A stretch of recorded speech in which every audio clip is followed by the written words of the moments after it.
Biafrans, wherever you are. On the face of this very planet, once again, we welcome you to our live, interactive question and answer session, something that the zoo can never do. Something that Mohammed Yusuf Mustafa can never do. That is Aisha Buhari's boyfriend. Today you are free to ask your questions and we are going to answer each and every one of them. I welcome you, especially those who are listening via IPOB community radio app. Those of you who are listening via our FM in Kanu, in Abuja, in Lagos. Those of you who are listening right across the face of this very planet. Those of you who happen to be doing so via satellite. Those of you who are listening via Radio Biafra app. Those of you who are on tuning, some on Simple Radio. Some of you are also on Radio Garden. However, you have chosen to listen to us this very morning. Just be aware that this is a live presentation because the time now is 5 minutes past 7 a.m. in the blessed land of Biafra, and by the same number of minutes past the top of the hour, regardless of where you are. I welcome each and every one of you, and as I welcome you, allow me to also encourage you to welcome other people as well, friends, family, relatives, regardless of where they are. As long as you have an internet-enabled device, you should be able to participate in this very program, this very morning, afternoon, or night, depending on where you are. I welcome each and every one of you. My name is Nnamdi kanu. I am the leader of the indigenous people of Biafra all over this very planet, the director of Radio Biafra and also Biafra Television. And by the very special grace of the Most High Elohim, a servant of the wonderful people of Biafra, I welcome you once again, please. Today is Friday, the 9th day of October, 2020. In a short while, our lines are going to open. As usual, you can reach us on Skype, which is IPOB 2020 IPOB 2020 at outlook.com. We are also on WhatsApp, and our WhatsApp line this very day I am going to announce very, very shortly. I will announce it very, very shortly. Please do try and bear with us. The WhatsApp line just for today, the line through which you can get hold of us today is +44 79 51 27 8705. I repeat, +44 is a UK number, +44 WhatsApp only, please. +44 79 51 27 8705. You can reach us on this very platform and also on Skype as well, IPOB 2020 at outlook.com. We are going to pray very, very briefly, and then after that our lines will open, and as usual, please keep whatever you have to say to within 2 minutes. Ask your questions, please, and then allow the world to hear the answers that we have to provide. We want very difficult questions. Please dispense with any form of pleasantry or greeting, please. Just give us your name and where you are when you do call us, and then you proceed to ask your question. But before all of that, we are going to pray to hand over all our proceedings this morning to the Most High. Chineke nna nke bi n'igwe onye kere eluigwe maka elu ụwa, onye ndị mmụọ ozi na-akpụ isi ala nye onye ọbụla nne ya ka mmadụ dị ndụ na-efe. Chineke nna na-epụtara anyị ihu wee pụtara anyị azụ, onye ọbụla nne ya na-achị, onye ịma mma ya na-adịgide n'ime ndụ ndị ya ma ruo mgbe ebighị ebi. And you were in can you want you when you're faking a canoe poaching cat and eating your one and not intended dentro. And you were not jagging my way, and told you asking is it better than gossip?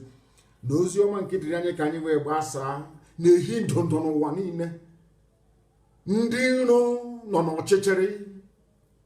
I can see her, but no, but a queen zoo Nigeria. In Cape Quincy, he would say better than gossip. Odd how when you're one in a chinnagan. And you were in Yagan Sop running into Tonino. Nas no open under you on your purim and hit it to one, or Bogan Madden. And you were not always able better than gossip. You were young Biafra and when can also so near my fuck and I go on women. Camera again, a break on an economic ways working a banyan or Cogabuni, but the Mazon of one in a Gassinesia, and I needed to Abu in a Cabomo IPOB. And you were not jagging Monopochin Cata when it when a bullia and so that we're not PCL and Yagi. Nasin and Wagi chose a West Gaggy. Nasu to Tony and Sopran in the hand, so we were in a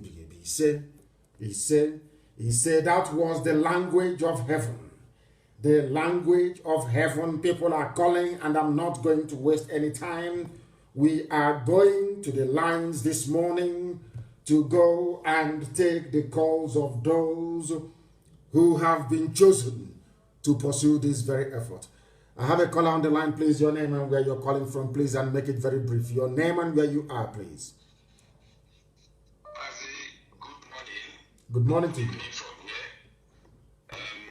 name is Amechi. I'm calling from Canada. Amechi from Canada. You're the first caller this morning. Please go ahead. Yes, I'm happy that I am the first caller, and I've been trying to reach you since. So my question goes straight to this point. Considering all the decay in our society, the level of mess in the educational system, if Biafra comes tomorrow morning, what are we going to do? What are you going to do to restore the dignity of man? I'm using this term because that is the University of Nigerian London. What are you going to do to restore our engineering graduates, our electrical, civil, mechanical, and petroleum engineering, so that they will kickstart and hit the ground running on developing our new nation?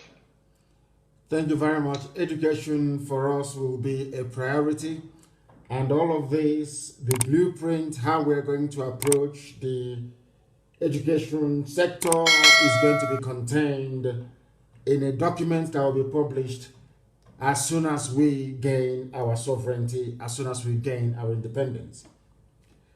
All the universities that we have presently or currently in Biafra land will be revived and revamped. And we are going to have a set of Ivy League universities. It is not everybody. I do not believe some people are gifted with one form of craft or the other. They will have the same importance, so to speak, as a paper degree. In other words, woodwork, glasswork, metalwork, and steelwork. Very, very important that we make those the foundational basis of our industrial advancement. But top class universities, as you have mentioned, or should I say previously, like UNN and a few other ones that are also very good, will be revived. A lot of money will be pumped into it and standards raised immediately to accommodate the very brilliant, brainy people that will make use of those institutions. For us, education is absolutely key. Absolutely key. It is very, very important. I cannot go into so much detail because I don't want our enemies to copy what we're going to do. Please go ahead. I know. My second question is, second and last question is, now we have a very tough situation coming out from the colonial masters, Britain, who practice a parliamentary system. Now, Nigeria copied the presidential system, which is not even working. So my question now is, if our nation comes, are we going to adopt presidential system or parliamentary system? If we are going to go into parliamentary system, are we going to have, is our Prime Minister going to be answerable to Queen of England, or are we going to have a governor, an independent governor, just like Canada is, Canada is answerable to England, but are we going to have independent Prime Minister or presidential system of government? We are going to have a Biafran system of government, something very unique, something very African. It is neither the British parliamentary system nor the United States presidential system. We have a hybrid, something very, very unique. Do not forget that we are the ones that gave the world democracy. We are the ones that gave the world the first written constitution. Don't take my word for it. This is what scholars have come up with. These are white people, people who are independent. So we know what we are doing. We are going to go back to the way we were before the white man came. A very unique system of government. We are going to have a prime minister, of course. We are going to also have a head of state, and the prime minister will be answerable to the people of Biafra. The same thing. Let's say if you have seen the Israeli system, where you have the Prime Minister Netanyahu reporting to the president of the state of Israel. So we are going to have it in such a way that there will be division of power, separation of powers, and also accountability. What we have done is to try not to concentrate powers in the hands of one man or a group of very stupid people as you have in the Zoological Republic. What we are going to have is something exceptionally unique. And do not forget that Izon people will have their own parliament, they will have their own premier as well. The same thing with Ibibio, the same thing with Efik. Every ethnic nationality in Biafra land is going to have their own premier. They are going to have their own parliament as well, making laws in their own local language. Because sometimes most of the nonsense that have actually bedeviled Africa is the fact that they try to make their laws in English language. That is why they get away with so many lies and deception and also fraud.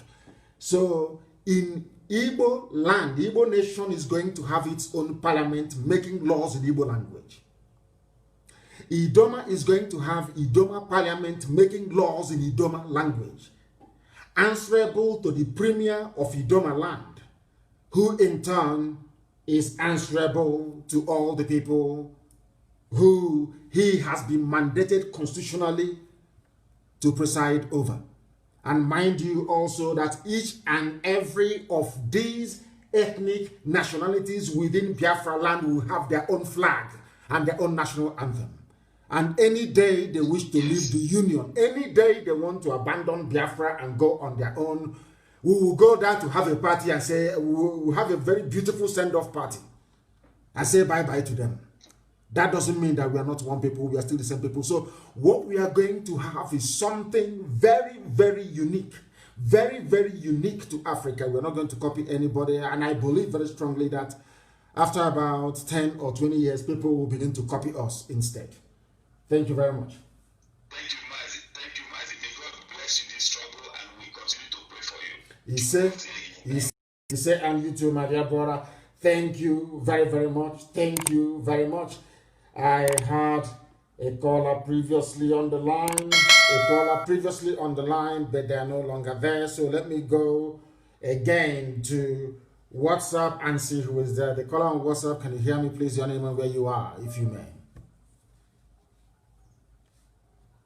The caller on the line, can you hear me? No, they cannot hear me. I have another caller on the line on WhatsApp. Can you hear me, please? Your name and where you're calling from? Hi, my name is Chidi Okafor. I'm calling from Manchester, United Kingdom. Chidi Okafor from Manchester in the UK. The world is listening. Please go ahead. Your question, if you may. Yeah. I want to ask you a question. I saw a video, one of the comedian called Zebus or something. He was saying that some SAS people took him to cell, and he went there and saw a lot of IPOB members there. So he was asking is there any plan for the IPOB who has stayed in the cell for 8 months, 6 months? Is there anything that the IPOB is doing about those people that are in cell, or have they been forgotten? Do you follow the activities of IPOB? Do you follow what we do in this movement? I follow, but not that often. Then I do strongly recommend that you follow what we do very, very often. We don't abandon anybody. SARS can go behind people's back and kidnap people's children, and we don't know about it. Now that this has come to our attention, we are going to investigate it. We have lawyers on retainer. We retain lawyers across the board.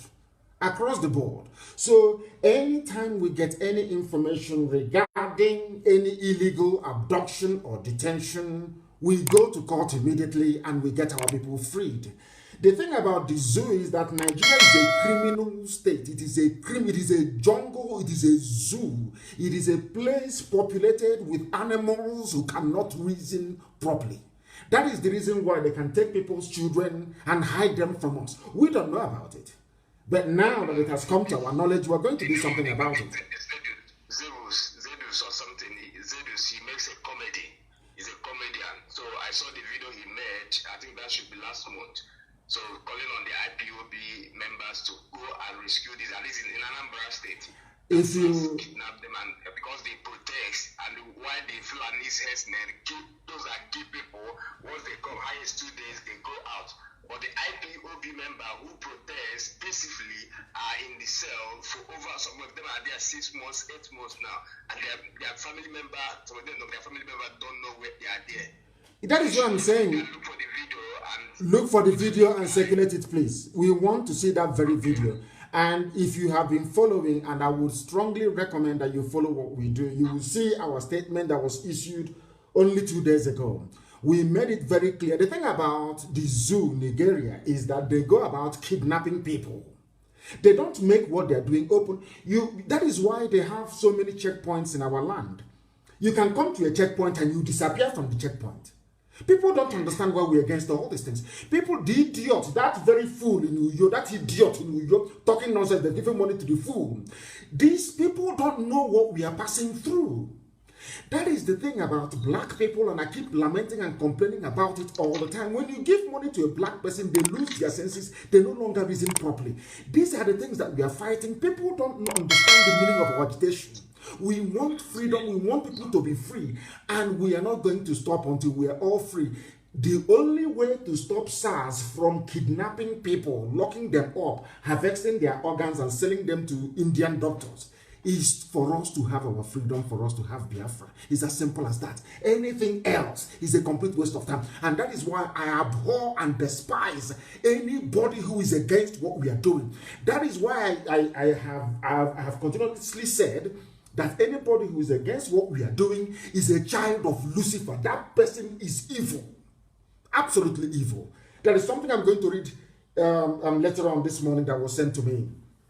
They said an American radio host was saying in the USA about black people and the way we reason and the problem with us. The worst part of the worst part of this whole thing is that a black person doesn't know how idiotic and how foolish he or she is. They don't know. That is why you are in a country where somebody will wake up in the morning, abduct another person's child, and lock them up. They don't take them to court, and you're telling me that such a system should be allowed to continue, such a system should exist. God forbid bad thing. God forbid bad thing. Let us go to this caller on the line. I have another caller on the line. Please, can you hear me? Your name and where you are. The caller on Skype, if you may. Are you paying attention? Please turn your system down. Turn it down, please. Turn it down.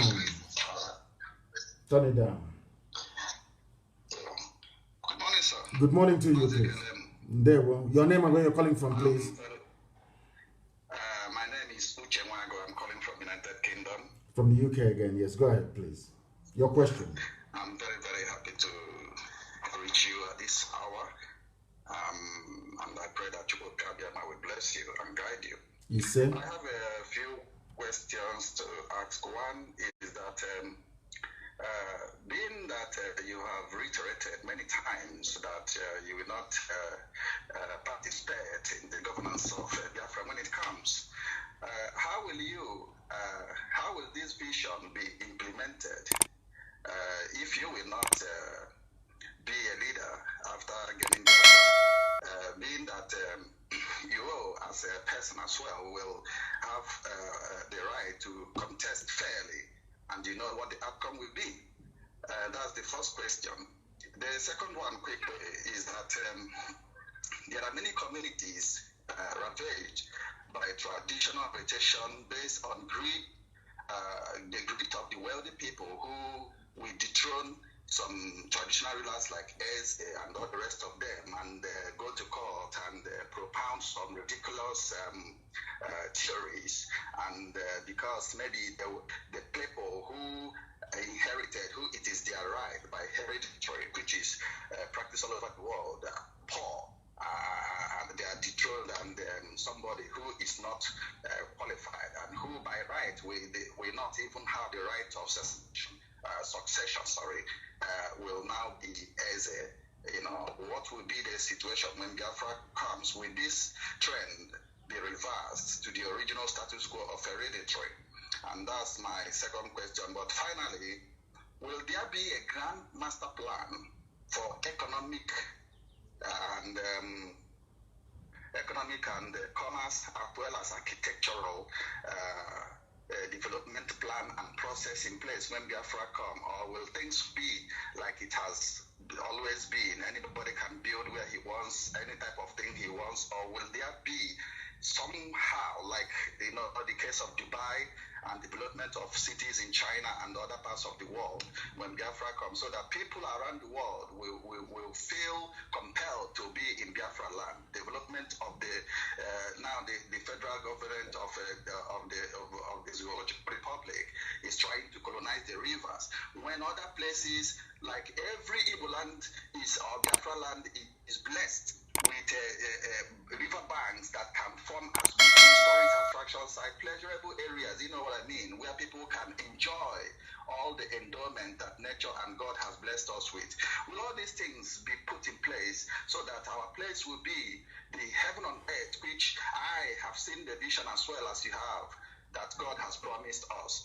This is my you ask questions. But in giving yes.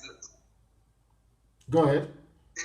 In support of this movement, I have tapped in. I was born with the spirit of Biafra in me when I was growing up, and I didn't know where it comes from. So I don't want to divulge too much of what my project is in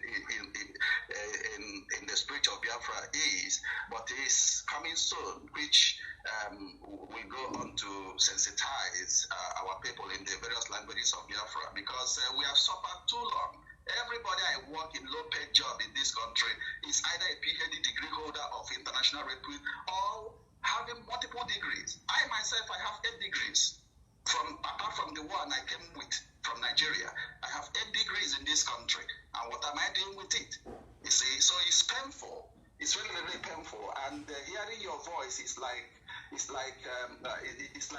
life to a dying soul, whereby we know that even if we are dying, we know that there is hope afterwards. Thank you very much. Thank you very much. And I will approach your questions this way. Number one, I do not intend to lead, because everything, or the master plan of Biafra land, the development for 75 years, is contained in a document. At the appropriate time, it will be released. And as I have said time and time again, we are going to work for 24 hours every blessed day, morning, noon, and night for 75 years to build our land. We are not janjaweed, we are not lazy, we are intellectually astute, we are naturally endowed with intellect, hard work, and dedication to duty. Those things that have stood us in good stead for very many years will be brought to bear in this new nation of Biafra.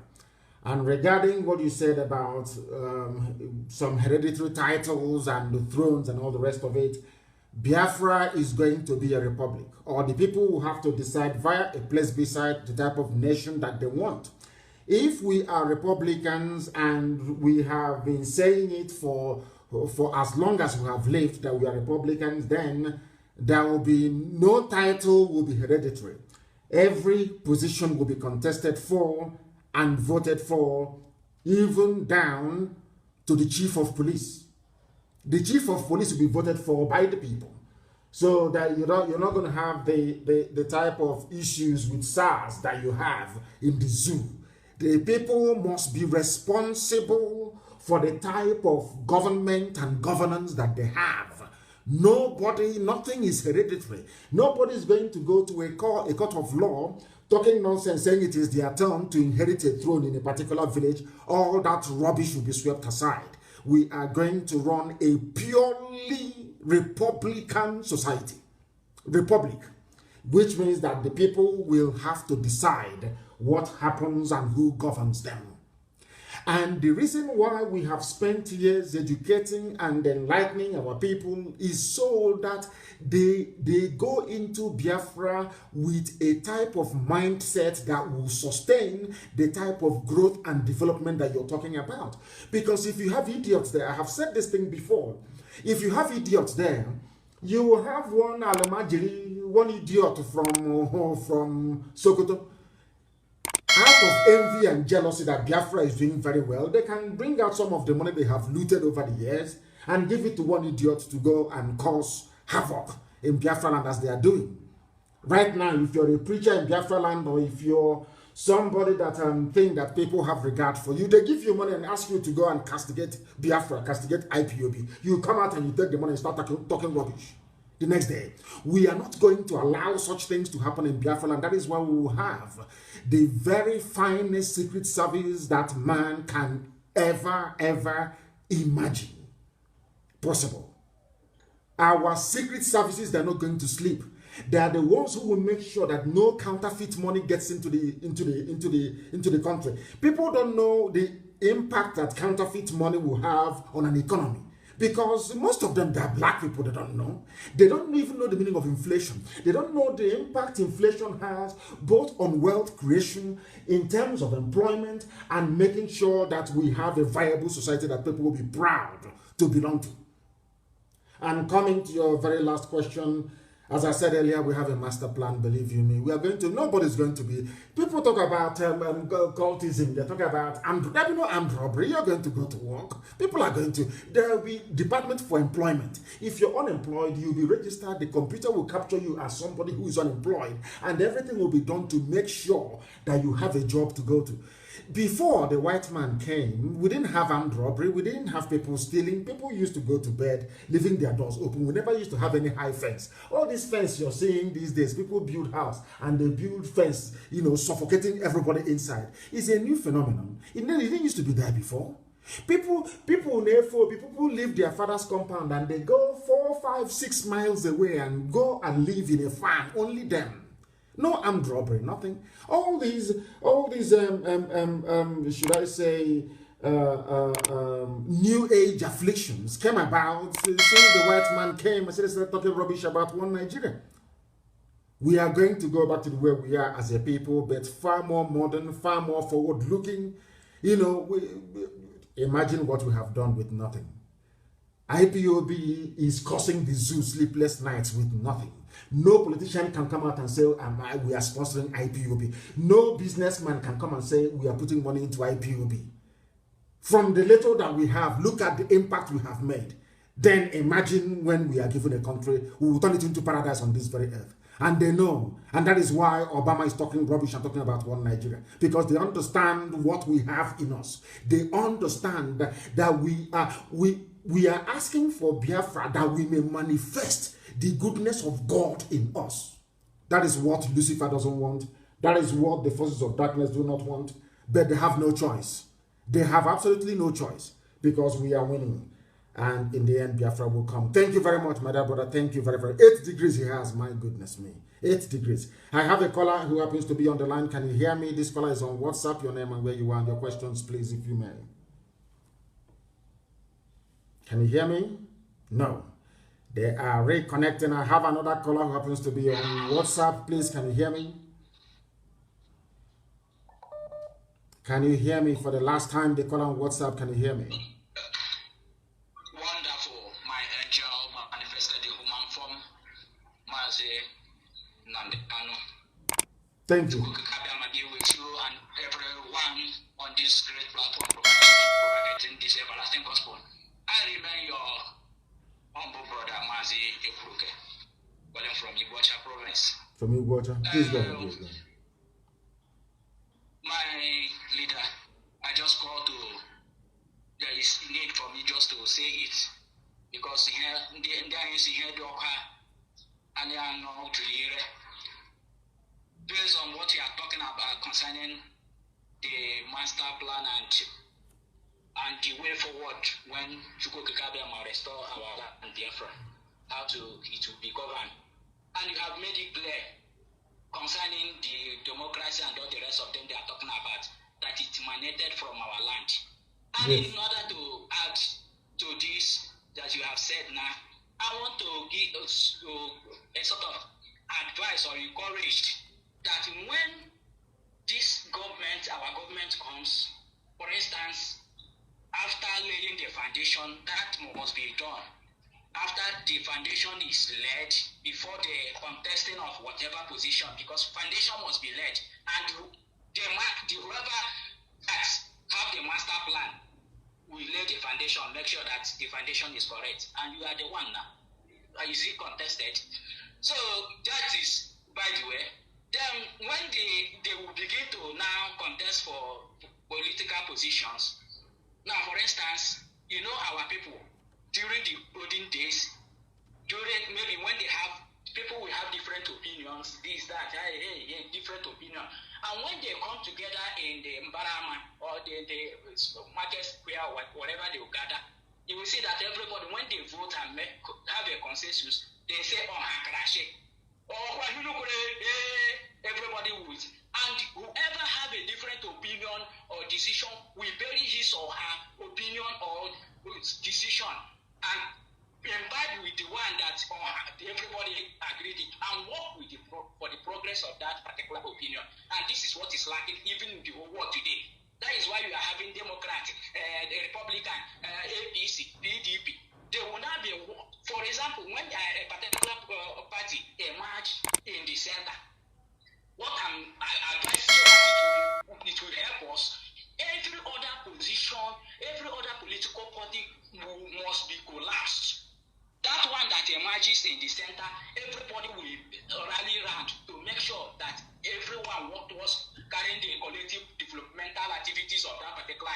Then after, for instance, if we agree maybe it's 5 years term or 6 years term or 7 years term, after that time, and by the grace of God, one single term, not coming for second term, third term, fourth term, one single term, immediately that term ends, that political party, every of that political party will collapse, and they will form a different political party. People will come again, and those people who have served will go and retire. The people who breed of people will come, so that we will not have this sabotage here and there. For instance, see what Chukwukabiyama is using Donald Trump, Republican, to do. But the Democrats are fighting against the development of their people, so development of America. The same thing is happening in the zoo. The same thing is happening everywhere. So we'll learn from their mistakes, and so that immediately we come a march. Every political party, whatever political party platform you came from will collapse, and that one in the center will become number one. Everybody will rally around on it and work it for that particular duration of time, whether 6 years, 5 years, or 7 years time. And immediately they finish, one single time, everybody will go to your tent. People will breed of people will come up for a particular purpose and canvas, and based on the blueprint which the foundation has been laid, which you have laid the foundation, everybody will go and work towards development. That is what I'm suggesting. And so by the grace of God, so that we will not have all these people sabotaging, working against the development of their nation. God bless you, Marcy. And you too. Thank you very much for that. A very wonderful and enlightening insight into different forms of government and how people can become more responsive to the wishes of the people. It used to happen that way in our land. People gather in the market square and the opinions are canvassed, and the most credible opinion is adopted, and everybody will say, yes, we've agreed, and they just go home. The thing is that this very predatory, almost animalistic and criminal nature of a black man that you see in the zoo, Nigeria, is because of the way the place was structured. Nobody came into the project Nigeria with a clean conscience. Everybody came with what they can get out of the whole nonsense. And that is why it is in a mess. Biafra cannot be that way. Anybody who tries, either as an agent of Janjaweedism or an agent of whatever neo-colonialist forces that may be wishing or looking to pull Biafra down, you will go to jail for life. If you're found guilty of treason, you'll be hanged in public. In your compound, you'll be hanged in public. The nearest street to your compound, you'll be hanged there. So that in your next life, you will never ever rise up against your people. People sometimes they couch their wickedness and their evil towards their own people in this nonsense about, oh, we are trying to, of course, we're going to be a very free society. When I mean free, I mean absolutely free. You can say whatever you like and get away with it. If you say something I don't like and I feel sufficiently upset about it or aggrieved, I go to the court. I charge you for libel and I take you to court for defamation of character.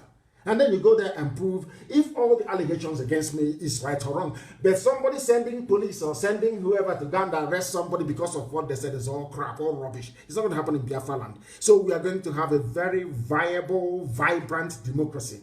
But for us to sustain that type of democracy, it requires vigilance on the part of everybody. Everybody has to be vigilant and working towards one purpose. That one purpose we have signed up to is that we're not just fighting for freedom for the sake of it. We're not just fighting for freedom to become like another useless, very hopeless African country. Heaven forbid, no. We are fighting to try to build something that when God comes down from heaven, Elohim will come to Biafra land. Thank you very much, my dear brother. Very, very enlightening. Thank you very, very much. I do have a caller. We have a caller, if I'm not mistaken. That is this caller we have on Skype. If they're there, they're no longer there. They are not there anymore. Let me see if I can go and get the person who is on Skype. Your name, please, and where you are. Your name, where you are, please, and your question. My name is Chukuma. I'm calling you from the United States. From the U.S. Which state are you in the U.S.? Which state are you in? I'm calling you from New York. From New York. Thank you very much. Please go ahead. Yes. Okay, Maz, I have 3 questions to you. One of my first question is this. Before the fallout of Ohanese, did you ever, Maz, please be patient and understand my question. Before this fallout between IPOB and Ohanese, did you ever in any way had a meeting with them and they tell them your plan? Or is it because you found out that they sold out and you took advantage of them being sold out to castigate them? Because I am in support of castigating them. I'm castigating them myself. But my question is this, my number one question.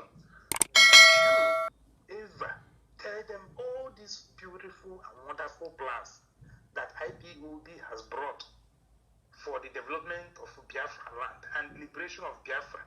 Did you discuss it with them? Yes, hold on. One question at a time, because your questions are very deep. Yes, the answer to that is yes. I discussed it with them. When I came out, I went to Chief Nyawodo's house to go and see him. I had a meeting with him. I had telephone conversations with him. It did not just stop there. The same plans that we had, or still have till tomorrow morning, of course, until Biafra comes and beyond, I also intimated the governors as well. Are you listening? I said, it is not just Ohanese that I sat down with to discuss all of these issues. I also sat down with the governors and I told them everything. And I explained to them the difficulties they will have coming out in the open to support what we are doing. I am not against them doing what they're doing behind closed doors and, trying to be some kind of a moderating influence. If that is how they want to sell what they are doing to Abuja, I don't mind. I said to them, do what you're doing and we'll do what we are doing. But if you're asking me to call off Anambra elections, you must bring something to the table. I gave them example as to how the Yorubas managed to get presidency for the very first time in 1999, because there was a consensus immediately after June 12. The whole annulment, the whole nonsense that happened with Abiola's stolen mandate by IPOB and Abacha. I made it very clear and I said to them, we must sing from the same hymn sheet. We must bring pressure to bear on Nigeria. That is the way you get what you want. If you keep begging and pleading from now till forever, it won't happen. I sat down with them. I discussed between the world personally, I said. Private conversation one-on-one. And I told him, this is what we are going to do. Now, listen very, very carefully to this. I'm not sure I've said this in public before. The governors asked me to give them a list. That Abuja asked them to ask me to give them a list as to the things that I want before I lift the boycott of the Anambra elections. Listen carefully, please. I said, you must open Calabar Seaport. You must open Iguacha Seaport.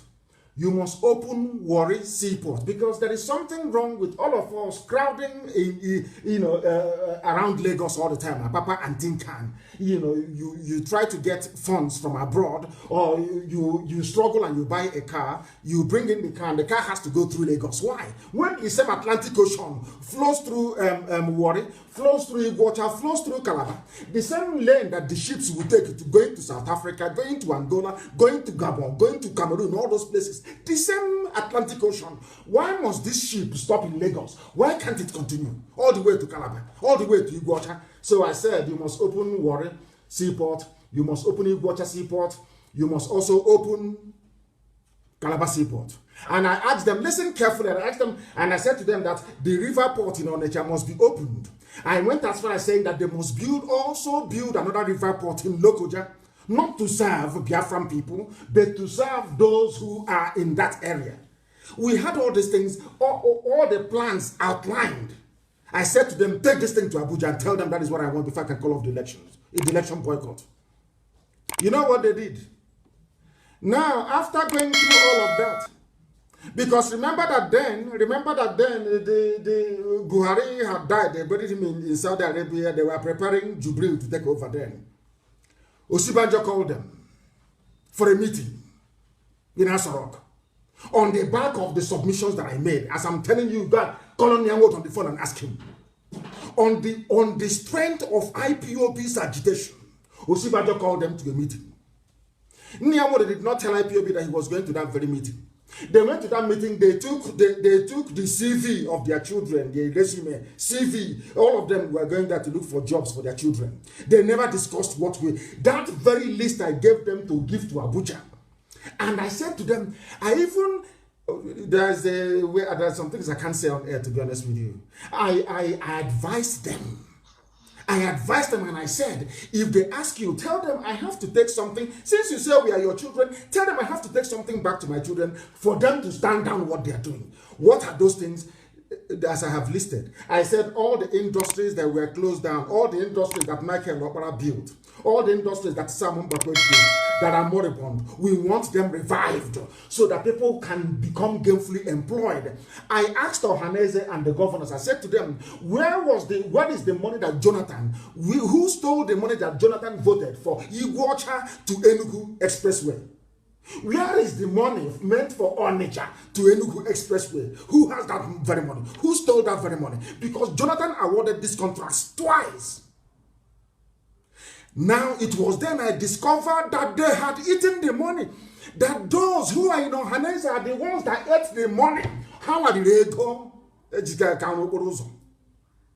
Now, the shame could not allow them shame could not allow them to take this very request to Abuja and argue it, because in Abuja they were told, but we have given you money for Igbocha Enugu Express Road. We've given you the money for Onitsha to Enugu Express Road. Why are you coming to us again? Why don't you go back and tell your children that you have eaten that money?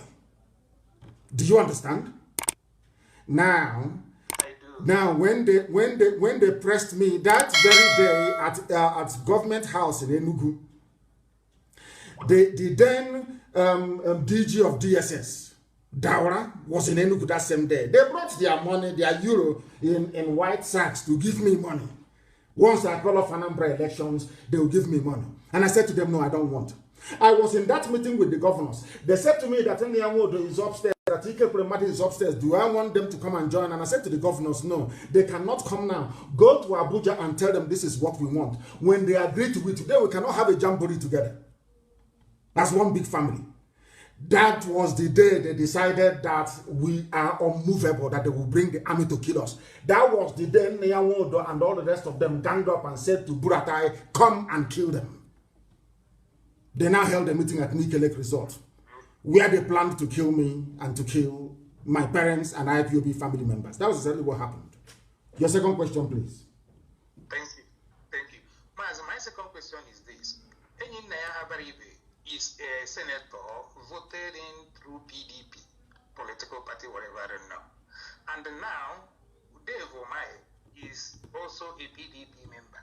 Now, Abaribe shared the same idea that the Biafrans are being marginalized, are being tormented, are being humiliated.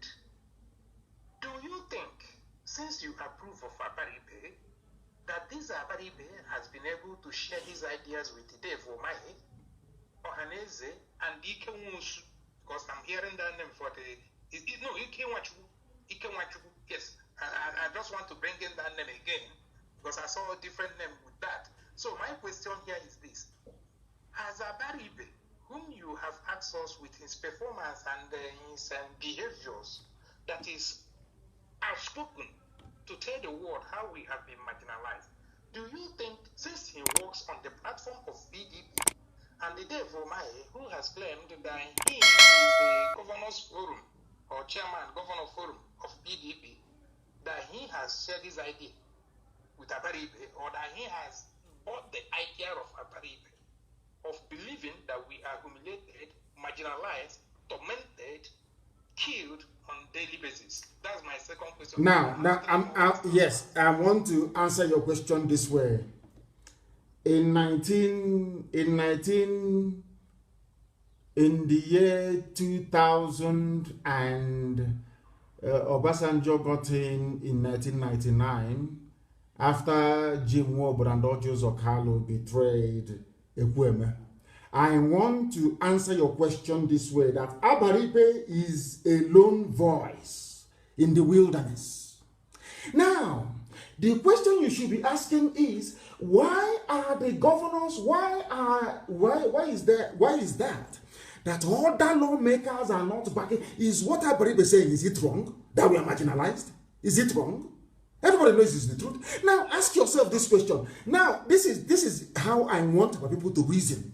Ask yourself this simple question. Why is it that other senators are not rising up and supporting Abaribe, saying the same thing, singing from the same hymn sheet, so that those who are oppressing us will understand that we have now risen up as one people? They will not do it. Because one person will go behind to Sokoto and say, oh, I want to be vice president, Forget that thing that my brother is saying. Forget what Abaribe is saying. He's just speaking for himself. Oh, we are not marginalized. There is nothing wrong where we come from. Idiot like that, buffoon, that animal in Uyo, claiming he's a preacher. That is the type of mentality our people have. They want to trade whatever they have. The competition they have is amongst themselves, whereas the enemy is outside. You should be competing with those outside. All they care about is to be the only person that have built upstairs in the village. For them to be the only cock crowing in the village. That is village champions. That is what they are. That is why they cannot support Abaribe. Are you telling me that Omahi, as learned as he is, Omahi is an educated man? Are you telling me he doesn't know what is going on? Did you not see our mothers yesterday crying that their rice farms are being destroyed in Ebonyi? Go to Punch newspaper, it is there. Are you telling me that that idiot couldn't say it? Are you telling me that why he cannot see that our mothers are crying that their crops are being destroyed? Now, in the house, in the chambers of the Senate or whatever it's called, everybody will rise up to say, this is what is happening in Ebonyi. I'm not happy. And you, the same evening, Umahi will rise up and say everything is okay. Oh, Buhari is doing very well. That is how they are. People need to understand the way we have taken our selfishness to a new level. We have taken our individualism to a new level, and it is destructive. It is destructive. I could have gone as that Oshomole lookalike did a while back. I should have gone to the zoo and taken money from them. The time that Mama and Daura brought his sacks of money to any government house. If you doubt me, go and ask any governor. We are there. Go and ask Buhari. They brought money in sacks, in euros, millions, to give to me, and I said no. In any government house. Go and ask Ikebwe, he will tell you. I said no. So if I had collected that money as some other idiots have done in the past, by now I'll be telling you, let us move forward. There is a way to do with another rubbish. But we have remained very consistent. We have said no. Instead of somebody to come and say, oh, this thing that our people are saying is correct, oh, let's key in. They will tell you, oh, let us beg for presidency. We'll go down on our knees to go and beg them. That is the problem that we have. Not that they don't understand, but their individual selfishness, their need to come out. And because people, they know that in a Biafra land that is very highly competitive, they may not be able to find their feet. So the only thing they can do in life is to sabotage, is to go and become subservient to the oppressor, that they may make money, live in Abuja, live in Lagos. That is why they don't live in the village. Please, your next question. Thank you, Mazen. My next question is this. You promise us that you will answer every question in every sincerity. So be patient and answer me this one. I have an aged mother who has been so much intoxicated with the Biafra. Let me use that word. I might be wrong. She has everything she talks about all day long is Biafra. So answer this question for her sake and other aged mother whom you know are listening on daily basis. Looking at all the sabos that has come up to make a video to castigate you, to tell us that IPOB is a private business, to tell us that you don't know how to do it. There are so many, I cannot mention all their names. In 3 words, can you tell the world why you think that IPOB, their message, their blueprint, and all the plans they have to restore Biafra is the best, and why they must stick and follow it? After that, I have one final. Thank you, sir. Thank you very much. As I said to you before, our people are destructively selfish. Destructively. Let me tell you something now. If you bring the best ideas to your village, you yourself right now, take that idea to your village. Try to propagate that very idea. You will find out that 99.9% of the people will buy into it. There will be one idiot somewhere that will put his hand up and say, oh, I don't agree, I don't agree. If you ask that, if you listen very carefully, you will hear the person murmuring. The murmur will be, oh, why should it be you? Why should it be Chukwemeka? Why not me? Not that they're opposed to what you're doing, but their only objection is that why not them, why you? And why do you blame people? People you claim that go out to go and make video, people are very hungry. If you're very wretched, touch that, and people give you money and ask you to do a video, you will do it. If you want to be like Nnamdi kanu, you cannot be. You, of course, envy will take you over. Our people are naturally disposed to a very, devastating, envious, a jealousy that can kill. Why do people poison people in the village? Why do they poison people in the village? Is it not envy? What have you done to the man? Somebody traveled abroad, your parents suffered, scraped, saved, did everything, sent you abroad, you studied and you came back, and somebody wants to poison you. What have you done to them? Nothing. You've done nothing wrong to them. But they want to kill you because you are not. They want to be you. They cannot be like you. We are the only people that come out and millions come out without paying anybody to do so. We are the only people that command the largest mass movement on the face of the earth. If that does not attract envy and jealousy, what else can attract envy and jealousy? I ask of you. So people will spend their time trying to accommodate people who have been eaten by envy. As simple as that. Go ahead. Tell my aged mother why your message to liberate Biafra should be the best for her to follow all day long, as she has been following you. There is no other way. As people should translate in English. It's because of this very message, our consistency, our unbribability, our uncompromising nature, the fact we are never ever going to stop until Biafra is restored, the fact that this very promise from God Almighty in heaven must be made manifest in our time, the fact that only IPOB, I repeat and I say it with every sense of conviction and purpose, it is only IPOB that can restore Biafra, nobody else. Tell them that is what I said. Do you know why? They don't have they don't have the discipline, they don't have the dedication, they don't have the sense of purpose, they don't have at all this very idea that everything sacrificable needs to be sacrificed to get Biafra. They don't have it. Give them money, they start building hotels. Tomorrow morning, all these idiots that you claim who are talking, including the idiot in New York, give them money, you will see they have relaxed. They build upstairs in the village and they have arrived. No, our own is the promised land. When Yeshua was praying and said, let thy kingdom come on earth as it is in heaven, Jesus Christ prayed that very prayer.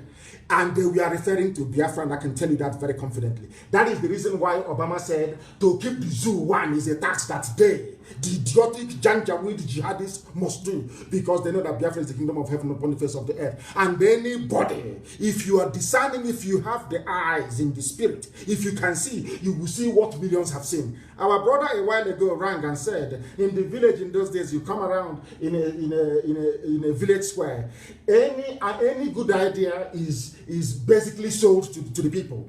And the people will say, behind this idea we stand. Go and ask people anywhere, who is that very person? Before IPOB came, has there been this groundswell of opinion in terms of our consciousness, in terms of our sense of purpose, knowing where we are going to? It's only this generation that did it, and only IPOB can do it. And that is why your grandma or your mother must remain resolute and focused in what we are doing. Thank you very much.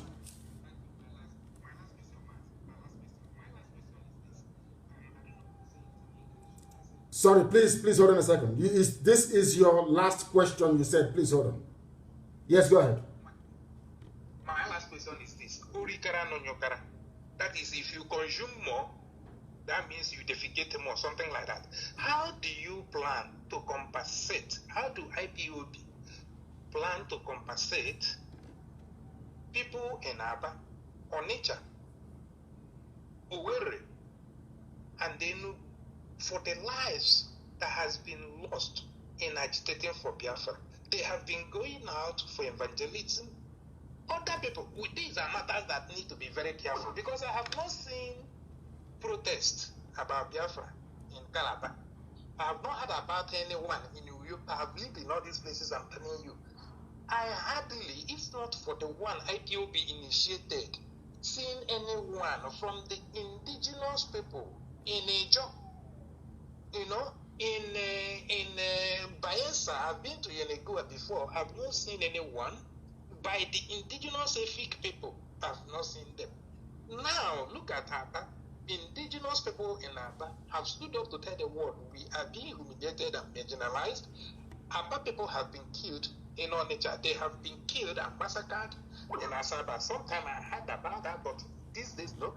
Then, my question to you is this. Would there be a kind of a federal law giving any preference as soon as Biafra comes to compensate these people that has given this much in terms of anywhere an Igbo woman is admitted in a hospital for maybe delivery, no bill. Any child between the age of 1 to this, because we have given much and they know it. It is not in, I have not seen a fake people gather. We are fake. We are agitating that we are being humiliated, we are being marginalized, we are being tormented, we are being killed. I've not seen a job people, even the so-called Ikwere people, the so-called South of South in Ikwere and other area, even Ogoni that looks like the Ogoni, which language, you know, I will answer. Allow me to answer, my dear brother, so that others may be able to come in as well. And you have asked very searching and intelligent questions, and this very last one is also amongst them. People, did you read about our media head in Akwa Ibom being arrested? Do you know people have been in detention in Akwa Ibom since February of this year? And they are not Igbo people, they are Biafran people. They are Ibibio, Efik, and Anan. The thing people must understand is this. It is not in the interest of Zoo newspapers, those based in Abuja and Lagos, to let the whole world know that the entire Biafran family is united in this very effort. Which place is now more formidable than Iguacha? Aba is very strong. Onitsha is very strong. And I said last week, if I'm not mistaken, that they will always occupy a special place in our heart. It is not about individuals, it's about the mindset of that very place. And as I have said time and time again, Onitsha, Aba are very, very key, because these are huge commercial hubs. If you get these two areas, you know that our people are compliant. So they will occupy a very special place in our hearts forever and ever. History will remember Aba, will remember Onitsha, will remember Iguacha. And I am sure you said you have not heard about people protesting in all these places. And I keep reminding everybody what happened only 4 years ago, or should I say 3.5 years ago. People have forgotten that in 2015, when I was arrested, people walked, they trekked all the way from Ebanke in Abo, all those places. People say, oh, we're not Igbo. People came out of their houses and walked on the road. They did not take any transport. They walked all the way to Enugu for a rally.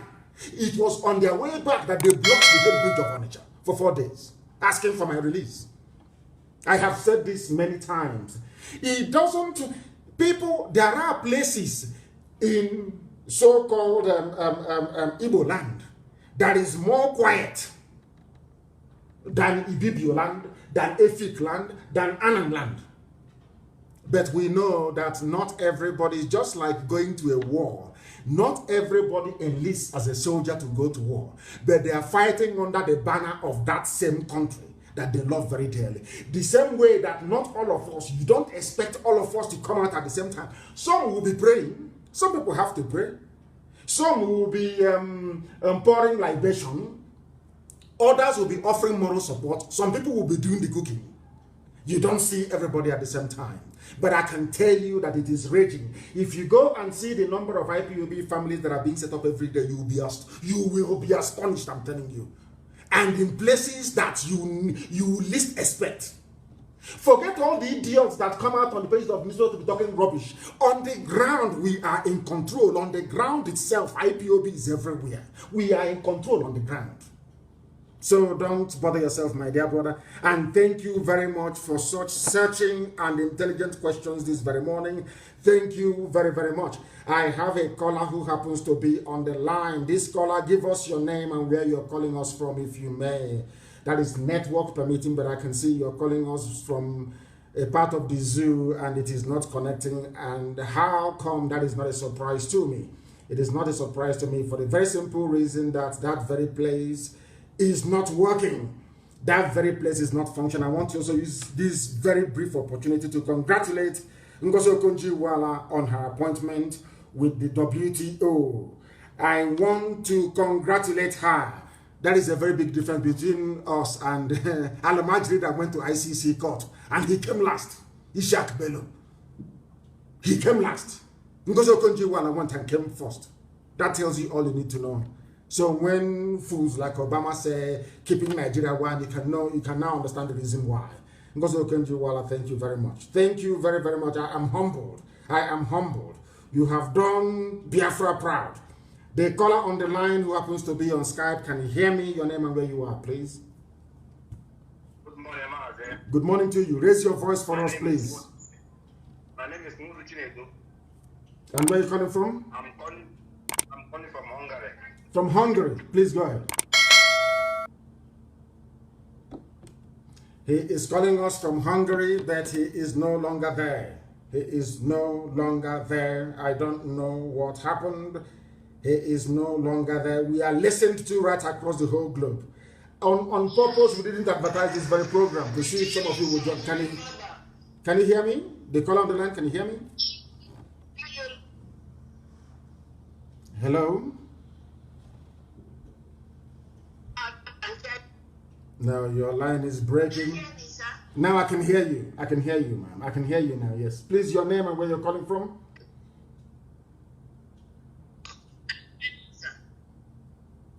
Yes, please go ahead. Okay, sir. Good morning, sir. Good morning I to am you. Evangelist calling from Biafra land. Thank you. Please, sir, I have a very important message for you. Please call me, sir. I will. I have a very message. I will. Thank you, sir. I will call you. Thank you. Thank you very, very much. Thank you very much for that. Thank you very, very much. I have another caller on the line. This caller, can you hear me? Yes, please. Raise your voice for us, please. Your name and where you are and where you're calling from. Yes. Caller from the Skype. Yes, yes, you. Good morning, sir. Good morning to you. Okay. Maze, my names are Procure. Yes, and where are you calling from? Maze, I'm calling from Port Elizabeth, South Africa. Port Elizabeth in South Africa, please go ahead. We are all listening. Go ahead, please. We are listening. Maze, Asle Anya Hurugo, to Konara Hugo Pada. Maze, We are listening. Go ahead. Maze, thank you so much for taking my call. Asle Anya Hurugo, to Nana Hugo Pada. Please, Maze, we have run out of name to call you, but I call you Ugo Biafra. I call you the man that God has sent in our time. Thank you so much for the good work you are doing. Thank you. Maze, my question this morning is like a contribution or a question. I've been in South Africa for a very long time, for a while. I've never seen all the history that you've been teaching us. That after getting independent, you will step aside. The mindset of our people will take a long time for them to come around the way we want it to be. So I am pleading. There's a lot of questions that I could have asked, but something that has been bothering me is that I wouldn't want you to go all these years. I know there's a lot of capable hands that can do this, but there's no capable hand like you. Please, lead us few years into our independence. Direct us and make sure that all this your work doesn't go in vain or fall into the hands that we Biafrans will not love it to be. I am pleading. It's just an submission that I'm making to you.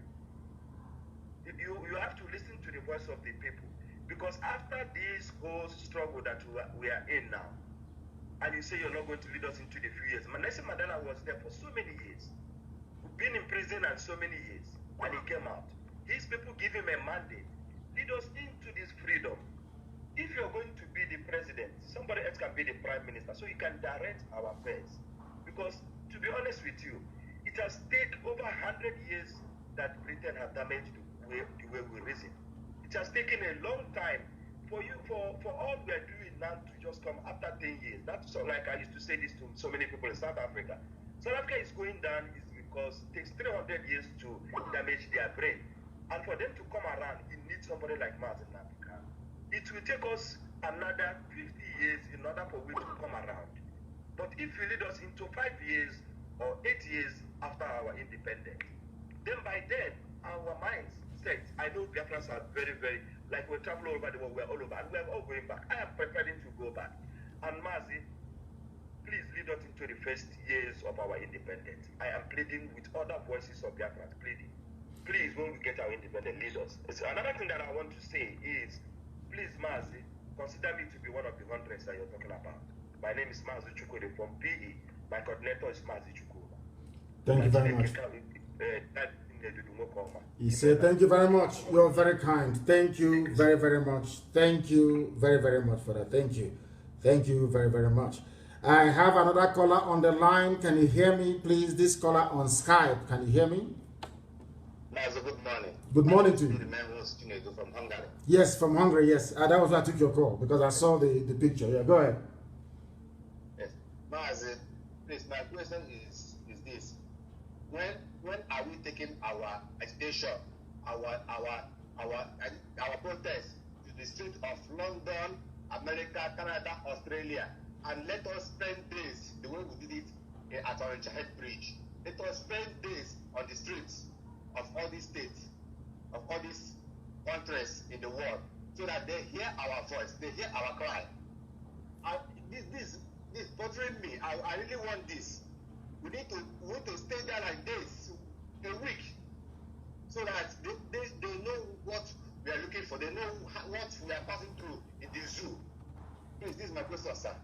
Thank you very much. It's a very good, and we are, as I said, it's incremental. We are coming there. We are getting there very slowly. You know that COVID ruined a lot of things for us. A lot of the plans, a lot of the things that we had planned to do, the Chinese virus came and decided to make life almost intolerable for us.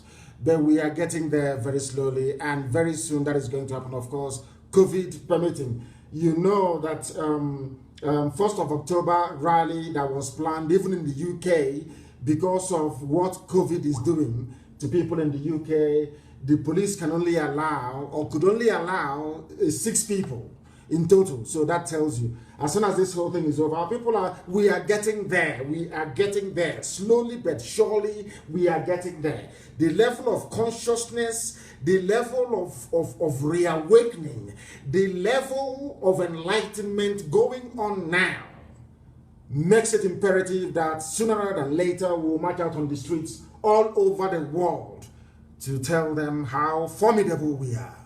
But the Fulef will still be there, of course. Don't ever discount them. People will always try whatever they can to see if they can attract some measure of crumbs from Ubu Hausa, or should I say from Ubu Fulani. The caller on the line on WhatsApp, can you hear me? Good evening, sir. And good morning to you from here. Your name and where you're calling us from, if you may.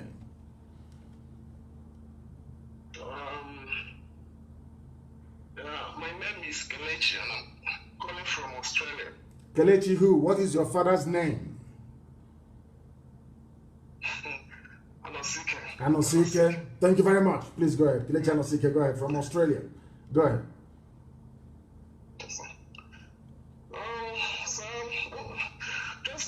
I listened to your last broadcast, and there is something you said, and it's really I asked myself a question. You said something like, okay, we cannot be killed, like the way we are being killed cannot outnumber, the way our mother gives birth to us.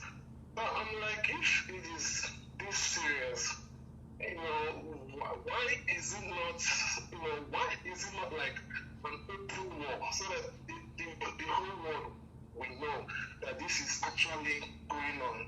And considering the fact that currently can be so that can make the broadcast be so well, and to communicate the way you are we always do. If there is someone else that you can groom that can be so much effective to that will be so much effective. Yes, I I think we have lost you there, but I do understand what you're saying. First of all, when the time comes, the world will know everything we are doing it in a planned, in a measured form. You know that the trauma of having lost the last war in 1970 affected our psyche so much that, you know, basically we had generations raised in cowardice. People that felt that having lost a war, that we should not attempt another one, forgetting that life is about agitation. Even when you're in the stomach, when it is 9 months and you're in the stomach, you start agitating to come out. If your mother refuses to yield to your agitation, she will die in the process. Every 9 months, a child starts to agitate to come out. So that is the way it is. What we have done or what we are continuing to do or will continue to do is to preach this very gospel, is to make sure that we are relentless, that we are resolute, that regardless of what comes our way, that we rise to the challenge.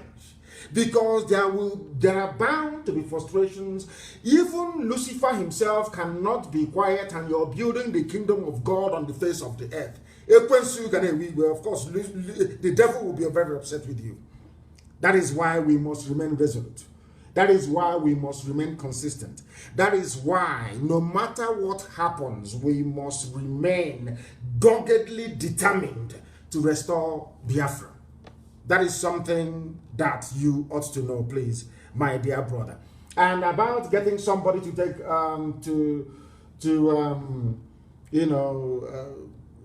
do what we are doing. Everybody, they have their own style and their own gift. And I do believe that we have people, and there are many more people who are coming up, and you will hear from them in the coming days and in the coming weeks. Sometimes you should make it a point of duty to make sure we listen to Radio Biafra all the time. Alozie is doing very well. Like Peters is doing very well. There are people who are broadcasting right now on our platform who are doing very well, and it's only a matter of time. Then you will see what they are made up of. Thank you very, very much for that. Thank you very much. I have another caller who happens to be on WhatsApp. Please, people should disregard what Facebook is doing. That is what they do. When they feel that there are too many people who are listening to us, they bring in their little problem, and then they reduce the number of people. It's all rubbish. They know we are more than all this type of garbage. We must continue. That is the meaning of resoluteness. It doesn't matter what your enemies do. You remain consistent in what you're doing. The caller on WhatsApp, can you hear me, please? And thanks for waiting. Your name and where you are, please. Good morning. Good morning to you. My name is Shady Audible from Ihala. I come from Austria. From Austria. Thank you very much. Please go ahead. Yes. Yeah, please. I'm very grateful to hear your voice today. And I just want to congratulate you for the good work you are doing. We are all grateful for you, you know.